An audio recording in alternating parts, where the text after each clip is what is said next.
नमस्कार, मी सुजाता. ॲक्टिव्ह आई या चॅनलमध्ये आपले स्वागत आहे.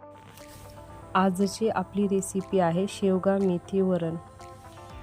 यासाठी आपल्याला साहित्य लागेल 4 शेवग्याच्या शेंगा, 1 वाटी मेथी, अर्धी वाटी तूर डाळ, अर्धी वाटी मूग डाळ, अर्धा टोमॅटो, 6 हिरवी मिरची, थोडी कोथिंबीर, 8 ते 10 कढीपत्त्याची पाने, 8 ते 10 लसूण पाकळ्या, 1 टीस्पून मोहरी, 1 टीस्पून जिरे, अर्धा टीस्पून हळद, फोडणीसाठी तेल, मीठ चवीनुसार व थोडं चिंचेचं पाणी. 1 चमचा तेल व थोडी हिंग टाकून ही डाळ कुकरमध्ये शिजवून घ्यायची आहे. इथे मी ही डाळ शिजवून घेतलेली आहे आणि ह्या शेवग्याच्या शेंगा मी 80% शिजवून घेतलेल्या आहेत. कढई व्यवस्थित तापलेली आहे. गॅसची आच ही मध्यम करायची आहे. फोडणीसाठी तेल टाकायचं आहे.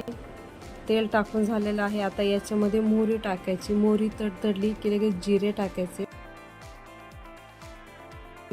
जिरे थोडेसे फुलले की मग मिरची टाकून ती फ्राय करून घ्यायची आहे.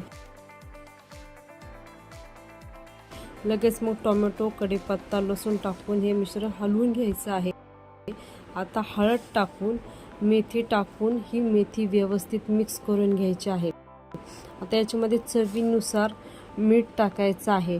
मीठ हे बेतानीच टाकायचं आहे कारण की शेवग्याच्या शेंगा शिजवता आपण त्याच्यामध्ये सुद्धा मीठ वापरलेलं आहे. आता याच्यामध्ये डाळ टाकायची आहे. गॅसची आच मोठी करायची आहे व या डाळीला एक उकळी येऊन द्यायची आहे. आता गॅसची आच बारीक करायची आहे व याच्यामध्ये चिंचेचे पाणी व शेवग्याच्या शेंगा टाकायच्या.